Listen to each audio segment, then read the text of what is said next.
اگر آپ جو چاہیں صحابہ کو گالی دیں، کوئی نہیں بول سکتا، کیونکہ ہر کسی کو اپنی عزت کی فکر ہے، صحابہ کی عزت کی نہیں۔ سب کو اپنا خیال ہے، صحابہ کا نہیں۔ یاد رکھیں، صحابہ کی عزت یہ دین کی عزت ہے، یہ ہماری عزت ہے، یہ قوم کی عزت ہے۔ اگر ان کی عزتیں اچھالی جائیں گی تو گویا کہ قوم محفوظ نہیں رہ سکے گی، قوم کی عزت نہیں بچے گی۔ میں پھر سے کہوں گا کہ آپ کی بھی ذمہ داری ہے کہ آپ پڑھیں، مطالعہ کریں، پھر منبر پہ آپ بولیں۔ دوسری بات، بیان واقعہ میں کوئی غلطی ہونا، جسے کوئی شخص کوئی بیان کر رہا ہے، کوئی واقعہ کوئی چیز سنا رہا جلدی جلدی، اس میں غلطی ہو جائے، یہ بیان واقعہ۔ لیکن جب کسی بات پہ چیلنج کیا جائے گا تو یہ بیان واقعہ والی غلطی نہیں ہے، یہ بہت بڑی غلطی ہے کہ آپ جس موضوع پر چیلنج کر رہے ہیں اس موضوع کو آپ نے پڑھا تک نہیں ہے۔ آپ کہتے ہیں کہ حضرت فاطمہ کے بعد حضرت علی نے 5-6 شادیاں کی یا 6-7 شادیاں کی، یہ کہا آپ نے، مگر ایک بھی اموی خاندان سے نہیں۔ اس کا مطلب یہ ہے کہ ان 5-6 کا آپ نام بھی نہیں جانتے۔ اگر جانتے ہوتے تو کم سے کم پتہ ہوتا کہ حضرت فاطمہ کے انتقال کے بعد جو سب سے پہلا نکاح حضرت علی نے کیا وہ حضرت امامہ سے کیا، اور حضرت امامہ ابو العاص کی بیٹی ہیں، اور حضرت ابو العاص اموی خاندان سے ہیں۔ آپ نے کہا حضرت مولائے کائنات حضرت سیدہ فاطمہ، ان کے بیٹوں کا کوئی رشتہ نہیں۔ بھائی آپ جس خاندان سے، اس خاندان کو بھی آپ لوگ نہیں پڑھتے، کیوں نہیں پڑھتے آپ؟ حضرت علی اکبر رضی اللہ تعالیٰ عنہ کی ماں لیلا، اور لیلا کی جو ماں ہیں وہ حضرت ابو سفیان کی نفسگی نواسی ہیں۔ یہ آپ کا مطالعہ ہے۔ میں نے عرض کیا نا کہ 51 رشتے بنو ہاشم بنو امیہ کے ساتھ ہیں۔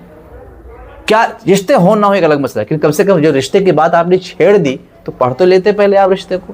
رسول اللہ کی 4 بیٹیوں میں سے 3 بیٹیاں اموی خاندان میں ہیں، یہ رشتہ کم ہے۔ حضرت علی کے بھائی عقیل کی بیوی اموی خاندان سے ہیں، یہ رشتہ کم ہے۔ رسول اللہ کے 2 سگی پھپھیاں اموی خاندان میں، ان کا رشتہ ہوا، یہ رشتہ کم ہے۔ اس رشتے کی کوئی اہمیت نہیں ہے، اور بھی رشتے بیان کر سکتا ہوں۔ حضرت حسن مجتبیٰ کا بھی رشتہ ہے، بعد میں آپ کے بیٹوں کا بھی رشتہ ہے، مگر گفتگو رشتے پر نہیں ہے۔ آپ چیلنج کر رہے ہیں، 1 سال کا موقع دے رہے ہیں، اور پھر جن لوگوں نے خال المؤمنین کہا، حضرت امیر معاویہ کو امت کا ماموں کہا، ان کو آپ لعنتی کہتے ہیں، انہیں آپ جہنمی کہتے ہیں، انہیں آپ امت کو گمراہ کرنے والا کہتے ہیں۔ یہ گالی نہیں ہے، یہ توہین نہیں ہے۔ 1400 سال کی امت کو گمراہ کہنا، لعنتی کہنا، یہ بے ادبی نہیں ہے۔ نہیں، بے ادبی نہیں ہے۔ آپ جو چاہیں بولیں، آزاد ہیں آپ کی عزت بہت بڑی عزت ہے۔ صحابہ کی کیا عزت بھائی، کیا عزت ہے صحابہ کی؟ اغواس کی، اقطاب کی کیا عزت ہے؟ محبوب الہی کی کیا عزت ہے آپ کی نظر میں؟ سرکار نوری میاں کا کیا مقام ہے آپ کی نظر میں؟ اگر کاش مقام و مرتبہ ہوتا تو آپ ان کو لعنتی نہ کہتے۔ جن سیدوں نے اپنی کتاب میں حضرت امیر معاویہ کو خال المومنین کہا، کیا مطلب ہو؟ سب لعنتی ہیں، جہنمی ہیں، امت کو گمراہ کرنے والے ہیں۔ امام احمد بن حنبل نے کہا لعنتی ہیں، جہنمی ہیں، کیا ہیں وہ؟ آپ کہہ دیجیے ہم کو معلوم ہی نہیں۔ تو آپ چیلنج کیوں کرتے ہیں؟ آپ نے چیلنج کیا، بیان واقعہ کی غلطی نہیں، چیلنج ہے۔ چیلنج بہت بڑی چیز کا نام ہے۔ پھر یہ کہنا کہ حقیقی ماموں، عجیب لطیفہ ہے۔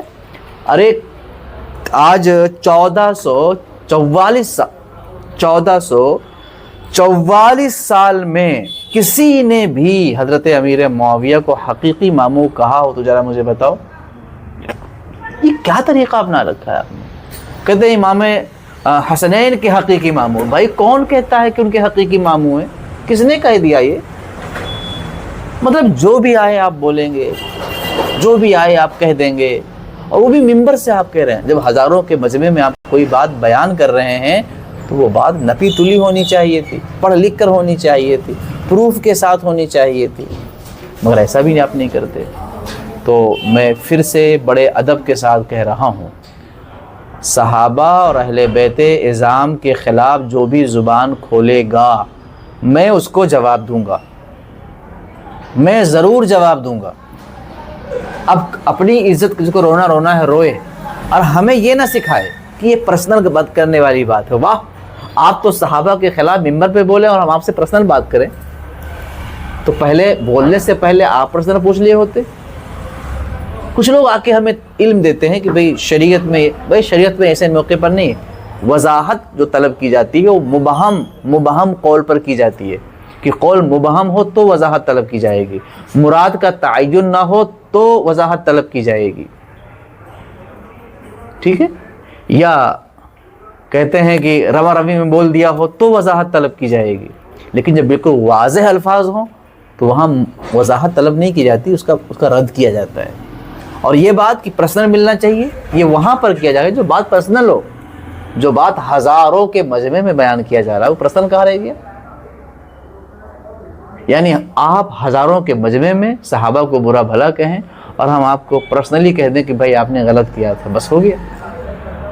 تو کیا آپ پھر دوبارہ ہزاروں کے مجمع میں کھڑے ہو کر کے توبہ کریں گے؟ آپ اعتراف خطا کریں گے؟ آپ نہیں، عزت کا مسئلہ ہے۔ واہ، آپ کی عزت ہے، رسول اللہ کے صحابہ اور اہل بیت کی کوئی عزت نہیں۔ تو اہل سنت تو کہتے تھے، کہتے ہیں اور کہتے رہیں گے کہ اہل سنت کا ہے بیڑا پار اصحاب حضور، نجم ہے اور ناؤ ہے عطرت رسول اللہ کی۔ اور جو علامہ حسن رضا خان نے کہا تھا وہی بھی میں بھی کہوں گا کہ اہل بیت پاک کی گستاخیاں بے باقیاں، لعنت اللہ علیکم اے دشمنان اہل بیت، بے ادب گستاخ فرقے کو سنا دے اے حسن، یوں بیاں کرتے ہیں سنی داستان اہل بیت۔